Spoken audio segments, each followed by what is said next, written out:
Si atsika fa ny fahasoavan'Andriamanitra miaraka amintsika.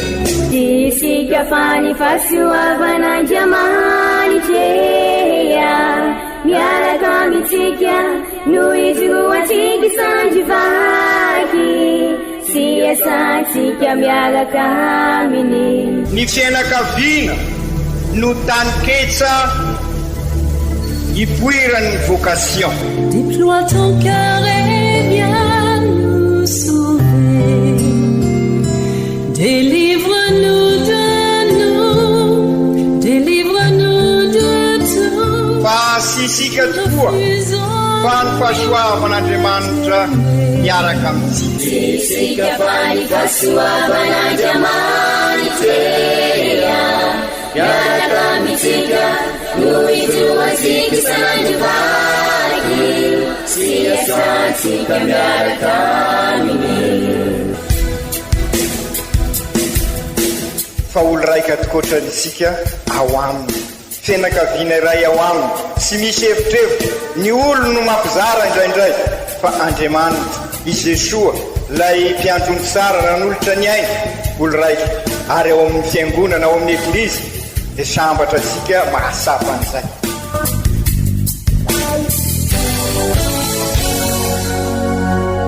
Olo araiky atsika atambatry ny fanahy masina kamiray. Olo araiky ao amin'ny Kristy.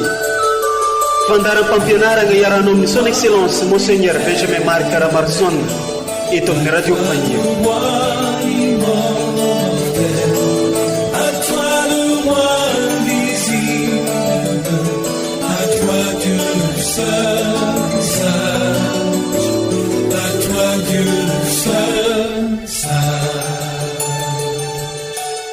Magnano mbala tsara atsika jiaby izay mitandregny sy magnaraka trany ity onjapeo radio faniry Maria ity. Amin'izao fotoana zao neza ny toerana misy atsika ka afaka magnaraka trany ity onjapeo ity. Mitohy ny fandraisantsika ny vatsim-pagnahy dia i Kristy tenin'Andriamanitra. Amin'ny alalan'ireo vaky teny masina omeny eglizantsika, hodinihina sy hiainana isan'Alahady ary amin'ny andavanandro. Amin'ity Alahady fa 20 tsotra mandavantaona ity dia omeny eglizy loha hevitra atsika dia ny hoe maeza mankasitraka an'Andriamanitra. Ndeha aroraisintsika i Kristy tenin'Andriamanitra amin'ny alalan'ireo vaky teny masina omeny eglizantsika. Amin'ity Alahady tsotra fa 20 mandavantaona taona dia ity sy ny fampianaran'ny ray aman-drenitsika dia Monseigneur Archevêque Benjamin Marc Ramarson.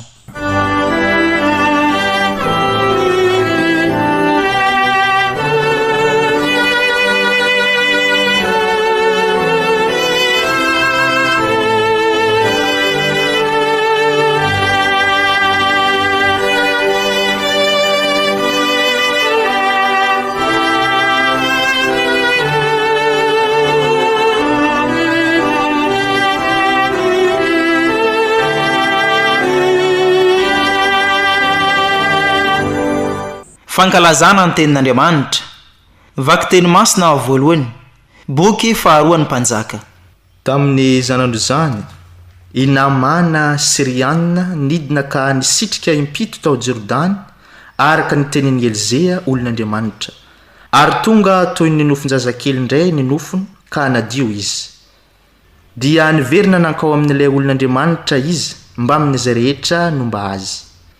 Ka noho ny tonga dia nandroso teo anatrehany nanao hoe, indro hitako tsara izao fa tsy misy Andriamanitra amin'ny tany rehetra afa-tsy eto amin'ny Israely ihany. Koa ankehitriny dia aoka andray ny fanatitra avy amin'ny mpanomponao ianao. Fa hoy Elizea, velona ny Tompo izay toerako eo anatrehany ka dia tsy andray mihitsy aho. Mbola nanery azy andray ihany Naamana nefa tsy nety izy. Ka hoy Naamana, rehefa tsy mety ianao dia avelao kosa ny mpanomponao mba homena tany zanaky ny mole roa, satria tsy tian'ny mpanomponao intsony ny manaditra soronadorona na sorona amin'Andriamanikafa afa-tsy amin'ny Tompo Andriamanitra Israely. Izany ary ny tenin'ny Tompo, isaorina ny Andriamanitra. omeloko ny hery ny fanahy anareo ka ovavolombeloko hatrany aparavazan-tany ovavolombeloko omeloko ny hery ny fanahy anareo ka ovavolombeloko hatrany aparavazan-tany ovavolombeloko iraho antsavao ny tompo fa mahagaga ny zava-bitany fa ny tanany no namonjy nanampy azy ny hery-jandriny ka dia hitany firenena ny famonjena mampamarinany vazarovy ry Israely ilay fitiavany tsy mivadika omeloko ny hery ny fanahy anareo ka ovavolombeloko hatrany aparavazan-tany ovavolombeloko aokitompokane ny ranomasina sy ny poniny ka iteakane ny ony hitotorebikako ny vohitra mahijena ny tompo tamy tsara ny olona tsy akanavaka ary tsara ny firenena ampamarinana sy aradrariny omeloko ny hery ny fanahy anareo ka ovavolombeloko hatrany aparavazan-tany ovavolombeloko omeloko ny hery ny fanahy anareo ka ovavolombeloko hatrany aparavazan-tany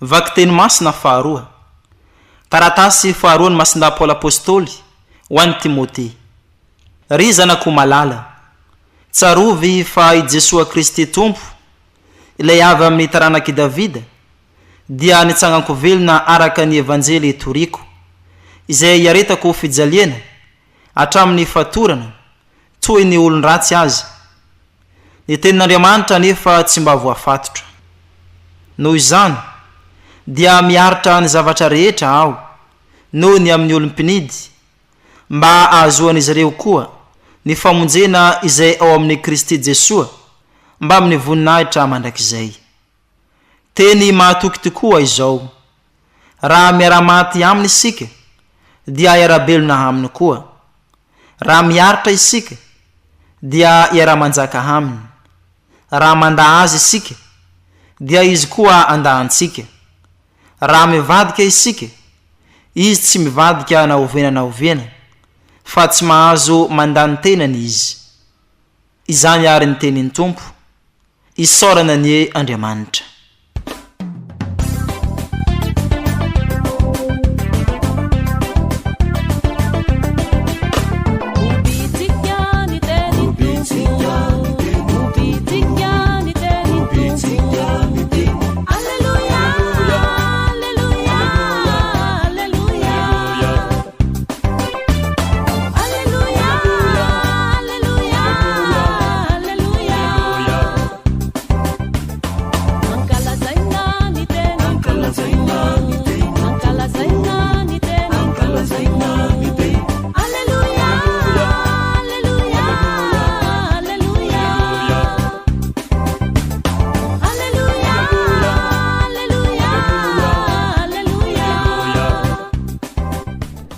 Ombatsika mianakavy eny tompo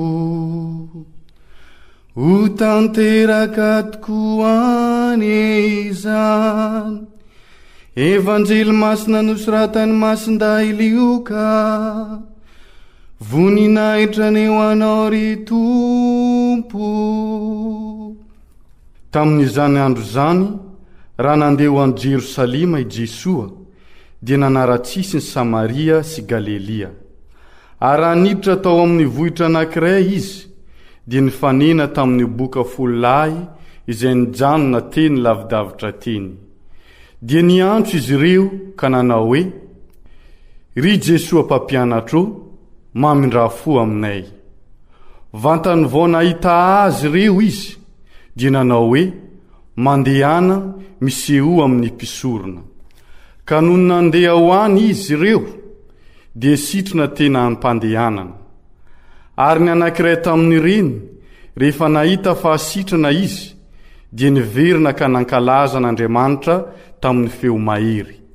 Niankoka tamin'ny tongotro Jesoa izy dia nisaotra azy, ary Samaritanina izy io. Dia niteny Jesoa ka nanao hoe, moa tsy folahy vanonadio, ka nakaiza ary ny sivy. Ny vahiny indray no ty no any miverina tamin'izy ireny mba hankalaza n'Andriamanitra.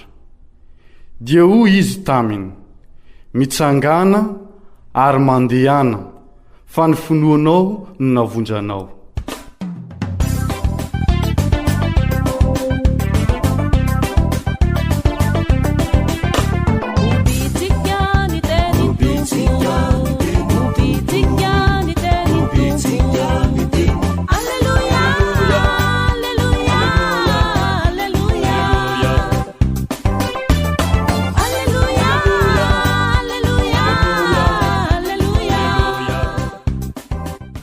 Izany ary ny teny ny tompo, derany ho anao ry Kristy.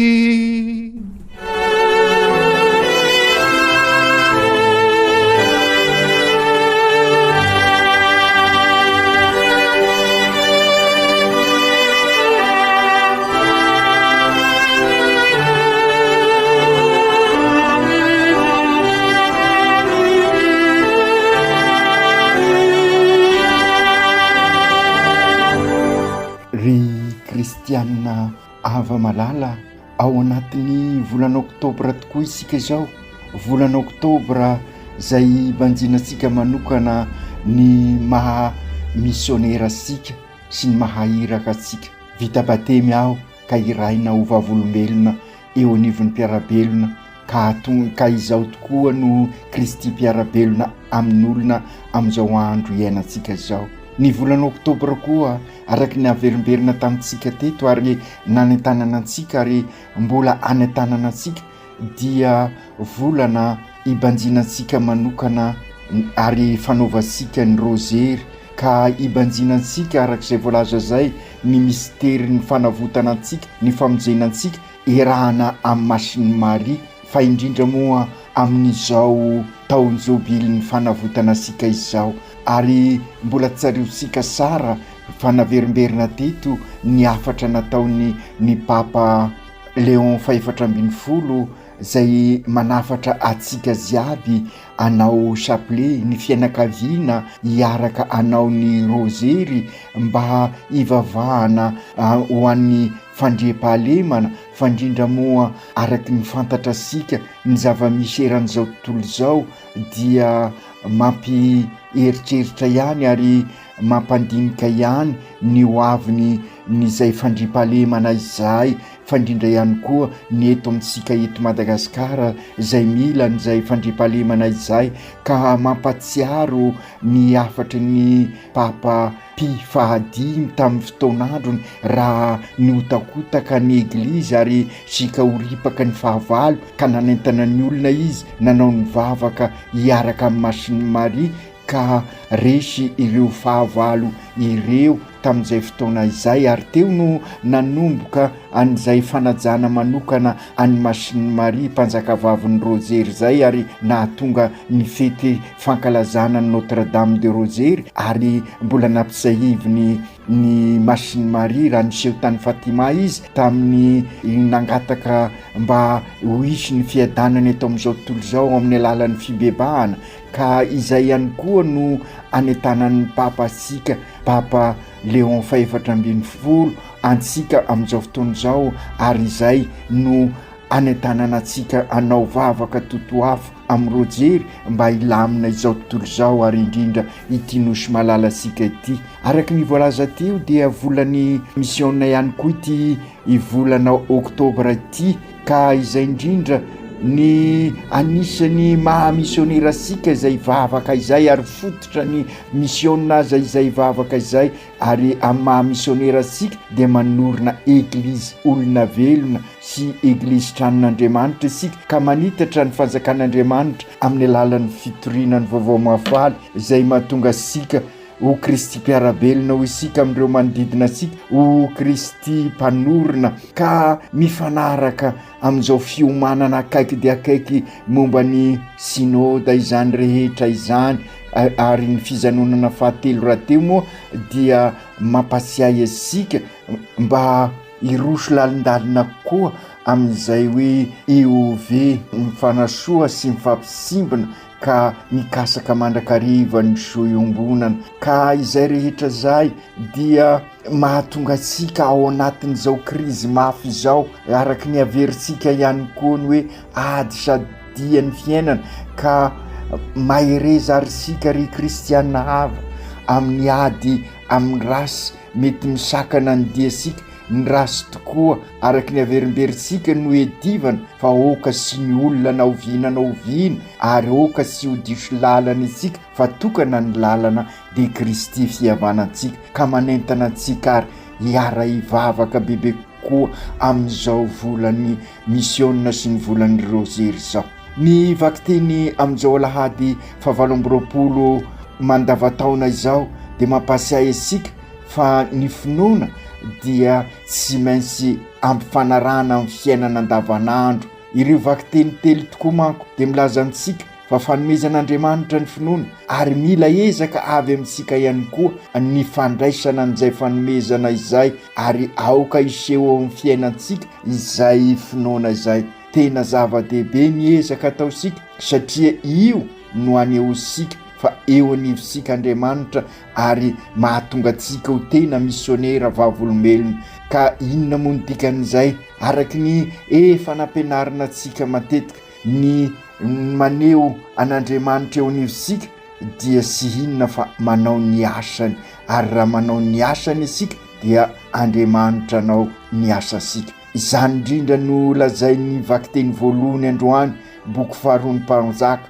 mitantara ny namana izay tratry ny areti-koditra ny abokana, ka araky ny resika teo dia feno fisalasalana, ka raha voahiraka ny mpaminany na nilazay ny mpaminany izy iditra impito ao anatin'ny rano, dia enosika fa tena ny salasala izy, nefa raha natanteraka an'izay izy dia niova ny vatany, niova ny odiny, tahaka ny odiny zazakely hoy ny tenin'Andriamanitra. Ho indrindra ny tenin'Andriamanitra milaza amin'izay tamin'izany andro zany, namana Siriana niditra ka nisitrika impito tao Jordana araky ny tenin'ny Elize olon'Andriamanitra, ary tonga ny nofony zazakely indray ny nofony, ka nadio izy. Fampianarana lehibe ho ansika io tantarana namana io, fa indrindra amin'izao vanim-potoana misy ny krizy izao. Maniraka asika ny papa Léon faha-28 araka ny voalazasika teo, anao vavaka totoafo amin'ny Rozery, ka miankina be dehibe amin'ny finoana, ary zay le lazaisika teo, ny finoana miditra amin'ny fiainana. Ka izay indrindra ry kristiana hava malala ataoko, fa mbola samy mahatadidy ny sinina enina isika, ny sazoa saota ho fenona araka ny tenin'ny Masiny Maria ataovy zay rehetra lazainy aminareo ary izao indrindra no aoka iverenansika izay zavatra voalaza tamin'izay fotoana izay ka isika mikatroka eo am-panomanana n'izao synôda izao fa indrindra zao fizanonana fahatelo zao dia aoko hosaroasika zay faminona an'izay sinienina sazoasota izay ka anambarasika ny finoansika ary io indrindra no azo lazaina fa mifanaraka amin'ny foto-kevitra an'izao alahady favalo amby roapolo mandavataona zao ary mifandray amin'ny fanentanana nataon'ny Papa Léon faefatra ambin'ny folo ary mampiditra sika amin'izay fiomanasika akaiky de akaiky mikasika an'izay synôda zay hitasika fa raha mahatanteraka miaraka io ezaka sirairay avy io sika de iova tokoa ny fiainansika tahaka ny fiovana voalaza mikasika ny Naamana ary izay no irisika amin'izao fanatanterahana an'izao synôda izao ka aokary iova ameno ny siny sota enina sika ka ivelona mandrakariva anireo famenona anireo siny enina reo ary izay ihany koa ry kristianina havana ny tiany evanjely asongadina fa raha voasitrana folo tratry ny areti-koditra de ny anankiray ihany no niverina na siaro an'Andriamanitra ny tian'ireo vakiteny asongadina ho fampianarana fototra dia ny mahamisonera sika ny mahiraka sika ka irososika lalindalina koa amin'ny maha EOV sika ka mitondra sika amin'izao fanatanterahana ny synôda izao ary araky ny efa fantatra sika amin'io fankalazana ny synôda io ihany koa no ankalazasika ny fitopolo taona ny dioseze mampiditra sika amin'ny jobily 570 taona ary ao amin'izay ihany koa no ankalazasika ny taony jobily ny fanavotana sika araky zany voalaza zay ary de mitaky finoana ihiditra ao anatin'ilay rano tahaka ny nataony Namana ary zay midika ny faminona ny siny sota ka aokary avonina isika hiditra lalindalina koa amin'izao synôda izao ka mahaiza manararaotra izao fotoam-pahasoavana izao taom-pahasoavana iverenana amin'ny tompo tahaka ireo marary tahaka ilay marary izay izy rery no niverina tamin'ireo folo sitrana ka mila miverina amin'ny tompo sika hiatrika an'izao krizy izao ary io synôda io de fanambarana fanehoana an'izay fiverenasika izay ka raha misy ary fampianarana tiana hosontonina avy amin'ireo vakiteny sy fampianarana nasongaditsika teo de zavatra telo no tiako hosoritina ny voalohany hita fa voasedra tokoa ny finoany Naamana ary zavatra sy napoiziny no ny angaviana azy matetika koa isika amin'ny fiainansika dia voasedra ny finoantsika eo amin'ny fiainansika andavanandro engavian'Andriamanitra sika iverina aminy tahaka nylay nilazain'i Jesoa tahaka ireo boka folo ny fanena tamin'i Jesoa fa indrindra ilay vahiny de milazain'i Jesoa hoe mandehany anareo manao fankasitrana fantanteraka aminareo izay nirinareo ka izay indrindra aoka vonina isika anatanteraka izay ampanovina asika ampanoviny Masiny Maria sika eto mba ho tanteraka ny famonjenansika raha matoky ny famondrapon'Andriamanitra sy ny famonjenysika de miova ny fiainansika zany hoe mampiditra ny finoana eo amin'ny fiainansika miditra anatin'ny rano Naamana nameny siny ireo apôstôly isika koa zany amin'ny alalan'izao synôda izao dia hiditra anatin'ny fiainansika manontolo ka mahaizary manararaotra an'izao synôda izao sika manova tahaka ilay marary vahiny niverina isika aoka samy katroka ary samy anao pelerinage andray fahasoavana mba hiova ny tontolo mpiainansika hiova ny tontolo iainansika hiova ny tontolo mpinoansika matoa sy miova ny fiainansika de satria sy matoky an'Andriamanitra isika ary sy matoky ny sakramenta nomeny eglizy. Matetika isika mivezivezy eseroa mitady andriamanikafa. Maro ny abokana mikika asika amin'izao andro iainantsika zao, maro ny mpanararoatra, maro ny aretina amin'ny fiainansika, marary ny fiarahamonina, marary ny firenena ho isika, ka mila mikasaka bebe kokoa ny fiombonana sy ny fieverenana amin'Andriamanitra isika ka aokary ararotsika izao synôda izao araky ny voalazan'ny evanjely. Ary ny anankiray tamin'ireny rehefa nahita fa sitran'izy dia niverina ka nankalaza an'Andriamanitra tamin'ny feo mahery. Ny ankohaka tamin'ny tongotry Jesosy izy dia nisaotra azy. Raha te ho sitrana amin'ny aretina mikika sikisika dia oka hiverina amin'Andriamanitra, fa indrindra amin'ny maha misionera sika vita batemy aho ka iraina. Aoka isika anampy ny olona hiverina amin'Andriamanitra ary aoka anao vavaka totoafo sika. Ny eglizy reny manoro asika sy mampianatra asika. Lehibe ny famindrapon'Andriamanitra ataony amintsika. Enoy ny tenin'Andriamanitra ary ampiaro amin'ny fiainasika, satria raha ampiarosika tokoa ny tenin'Andriamanitra tahaka ny nataon'ilay boka lay mararoditra anankiray niverina dia miova ny fiainansika. Aoka anangana taitezana sika hoy ny Papa Léon 14 fa sy sanatria anangana rindrina mampisaraka, fa indrindra amin'izao krizy mahafatra isika izao. Izany ny tena alaliantsika amin'izao fijanonana fahatelo izao dia oeove mifanasoa mifampisimana mikasaka ny soa iombonana tokoa ny isika ka alaoery ary ry kristianina ava malala. Ny faharoa tiako asongadina dia fataro fa folo ireo nositran'i Jesosy nefa iray ihany no nasiaro nakasitraka noho ny fahasoavana hazony. Isika koa ve mba masiaro misaotra an'Andriamanitra? Ilay vahiny sy nahazo ny dikan'ny fahasoavana azony no niverina ny saotra sy ny ankoka tamin'i Jesosy Samaritanina izy. Aoka isika ahay ankasitraka an'Andriamanitra, fa indrindra amin'izao fidirasika amin'ny synôdy sy ny fanombonan'ny jobily fa 570 taona izao ny mahadio aseza isika koa ny fankasitrana sara indrindra dia niverena sika amin'ny Jesosy miainga avy amin'ny Jesosy ka hitondra ny vaovao mafaly amin'ny manodidina, zany ny atao hoe misionera. Fa indrindra amin'izao volana oktobra zao maro ny mety ho fahasoavana voaray isika amin'izao fankalazana ny taona jobily zao. Aoka ahay andray ny tenin'Andriamanitra tahaka ny Masiny Maria ka hizara azy amin'ireo manodidina antsika, indrindra amin'ny volany rozery tahaka ny nizarany Masiny Maria tamin'ny Elizabeta ravavany. Ry kristianina havana, mila vavolombelona, mila misionera zao andro sika zao ka maneraka anareo aho. Ny fahatelo tiako hozaraina amintsika manokana amin'izao Alahady FAHA-28 mandavataona miainga avy amin'ireo vakiteny dia nizay voalaza ao amin'ny vakiteny faharoa ao amin'ny masindaha-Paoly an'i Timote. Efa Alahady maromaro isika zay no namaky ny taratasy ao an'i Timote manafatra sika masindaha-Paoly androany anana faharetana eo amin'ny fiainansika ny finoana.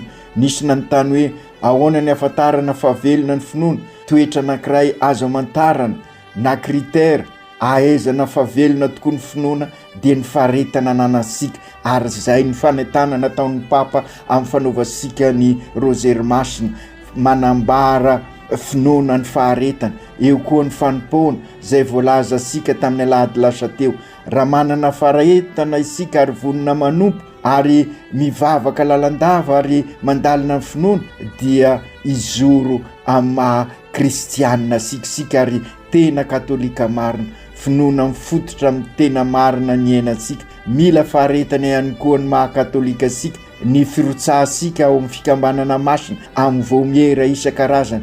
Ka izao synôda izao any anampy asika rosy lalindalina koa ka apresina ary sika hiditra amin'ny fikambanana. Fa indrindra ianareo tanora matetika rehefa manao tatitra amin'ny vizity pastoral ireny dia hita fa averimberina matetika sy maharitra amin'ny fivoriana sy mazoto mivory. Mila faharetana ny finoana mba ho velona. Toy izany koa ny fikatroana amin'ny voamieran'asany isan-karazany. Toy izany koa ny fandraisana tanana ny eglizisika fa indrindra amin'ny asom-pinoana. Ary efa nisy ezaka lehibe nataosika mikasika an'izay ka toizasika ary ho alaliantsika mitaky faharetana ny fiainam-pinoana, ny fandraisasika ny sakramenta fa indrindra ny Eukaristia mba hanana fiainana eukaristika isika araky ny tenin'ny masindaha-Paoly.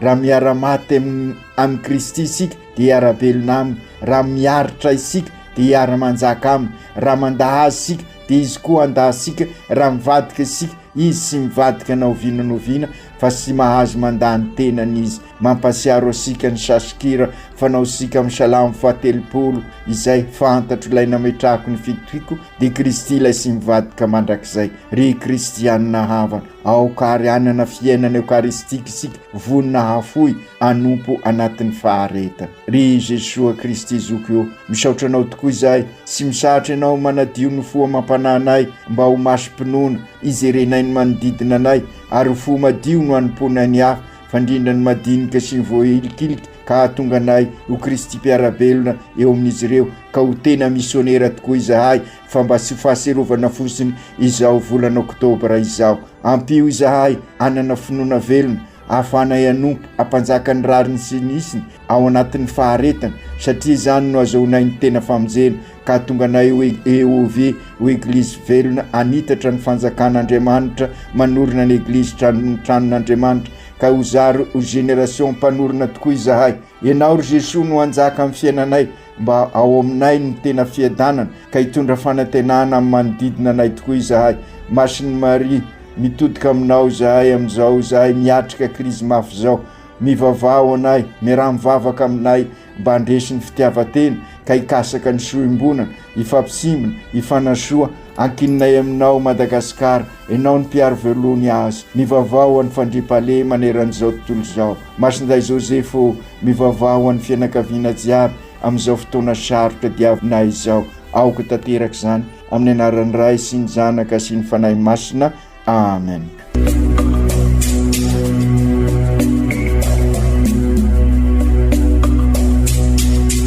Tsy atsika fa ny fahasoavan'Andriamanitra miaraka amintsika.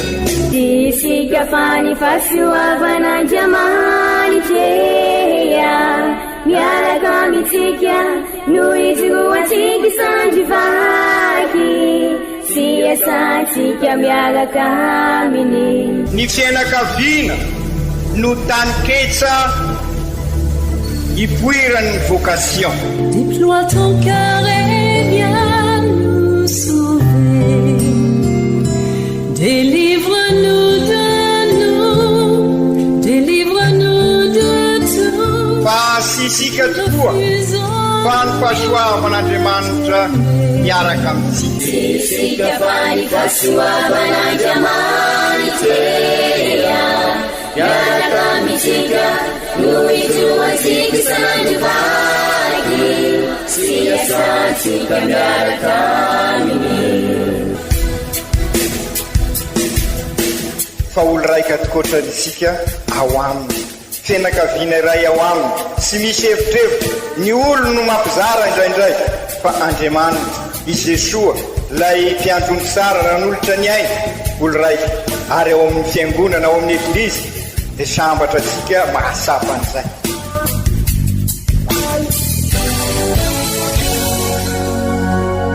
Olo araiky atsika atambatry ny fanahy masina kamiray. Olo araiky ao amin'ny Kristy. Fandaram-pampianarana iarahanao amin'ny son excellence Monseigneur Benjamin Marc Caramarson eto amin'ny radio Fania. À toi tout seul.